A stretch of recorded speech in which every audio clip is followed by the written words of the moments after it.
What up, y'all? This is Mondo, and this is my submission for the Strike Back Mission 4, where you have to get 5 energy sword kills in 1 match.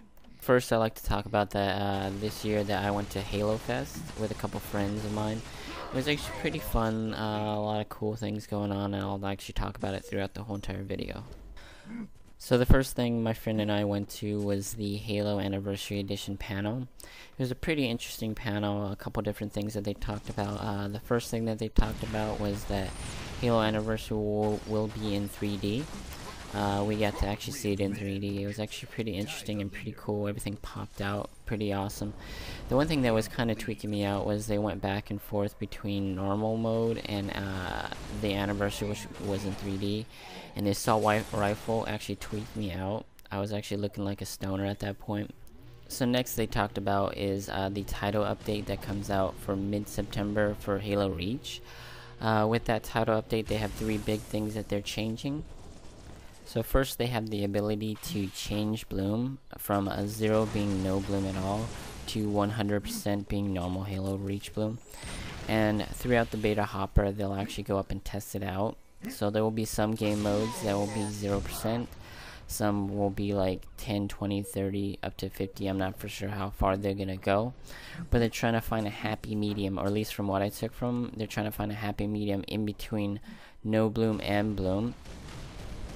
So what that means is that there will be some bloom, at least from what I took from them. But throughout the entire beta hopper, if there is a game mode that has no bloom and that's the game mode that you like, you can actually save that game mode and upload that to your file share, and I'm pretty sure it's going to get downloaded a lot. But there will be always a way to play the game without bloom. But throughout the matchmaking system, I think they're going to try to find the exact perfect tweak between no bloom and bloom. So the next thing is that they fixed armor lock, which I'm pretty sure a lot of people are happy about. So what it does, you'll still be invincible while you're in armor lock, but all the damage that you take will actually decrease the energy that you have for being in armor lock.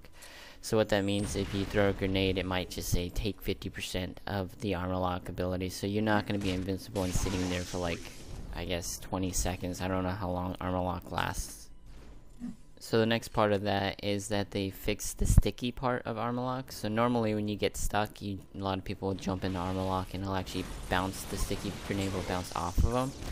So now if you actually stick them before armor lock, or at least that's what I took from them, and then they jump into armor lock, that sticky is going to stay on them and they're pretty much fucked. So the last thing that they fixed with the title update is invis, which I'm pretty happy about. What they did is that normally when you're sitting in invis and you're kind of standing still, you get like a time bonus with your energy with invis, so that means you get more energy and you can stay invisible longer. What they did is they fixed that time bonus so that if you're standing still for a long time like that, it won't give you as long of a bonus. So what that means is those people that like to go up and grab the sniper rifle or sit in a corner with a sword, you're not going to be able to sit there as long.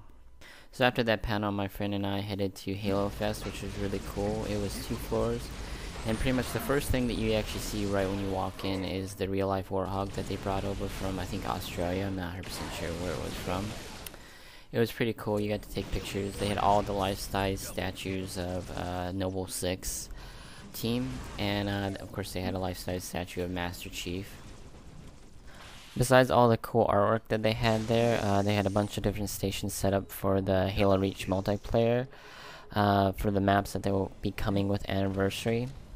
I got to play 3 of them. My favorite one was, I think, the prison one. I thought that one was really cool, pretty well done, and I also like the remake of, I guess, the Halo PC version map. I'm not for sure the name of that one, but that one was pretty fun for a big team map.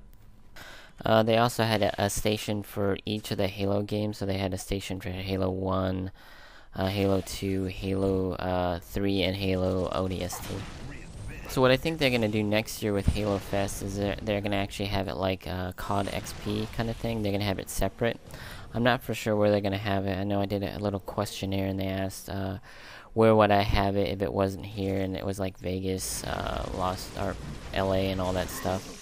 But I'm hoping that when they bring it back, if they do, it will be back in Seattle again. and separate from PAX, so you actually have more time to be able to do that and be able to do PAX. Later on, we actually went to the exhibit hall, which is actually really cool, kind of chaotic because there was a bunch of people there. Actually, it wasn't that bad on Friday, but on Saturday it was like super chaotic, and Sunday was super chaotic.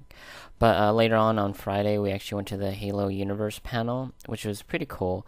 They didn't really give out that much information. They also, I think the only thing that they showed is they showed a one of the terminals that they have, or the monitor things that they're doing with Halo CE.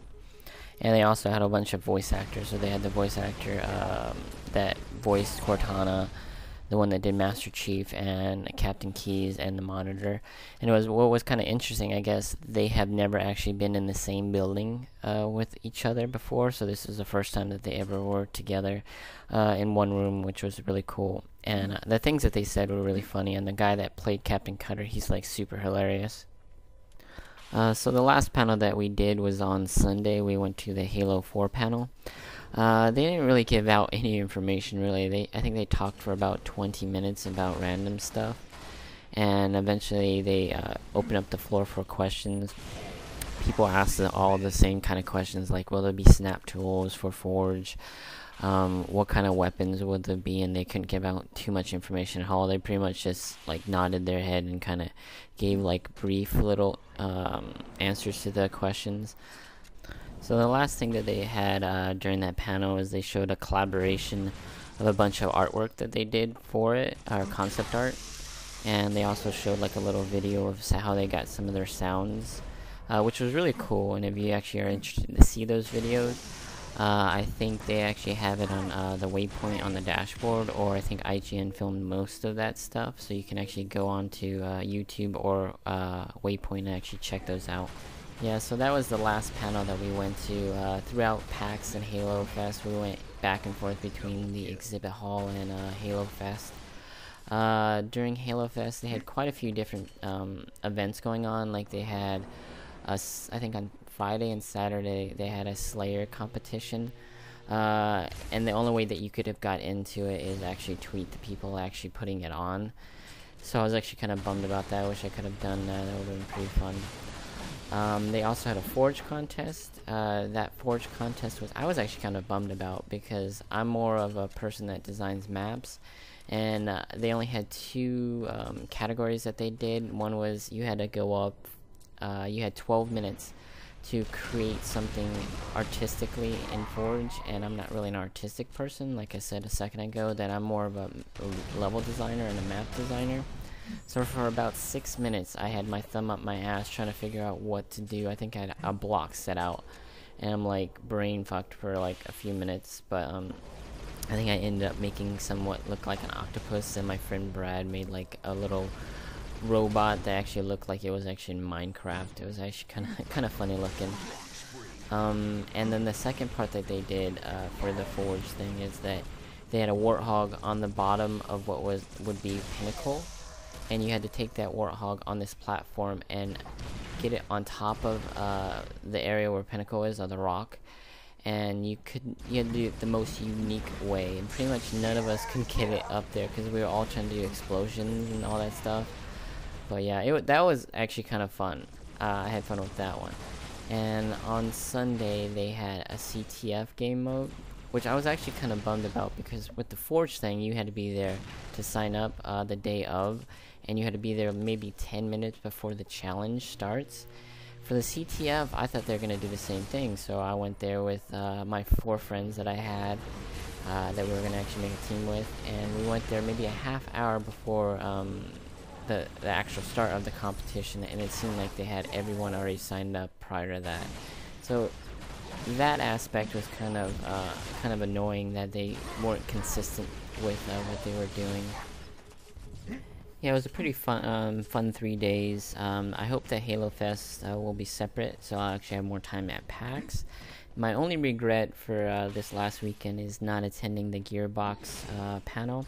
If you guys don't know, the Gearbox actually gave Borderlands 2 codes out, so each person that was attending that panel will be getting Borderlands 2 for free. So I think that was the best giveaway, and I'm kind of bummed that I missed out on that. besides me being sad about the gearbox thing, I hope you guys have an awesome and fun week and have an amazing weekend.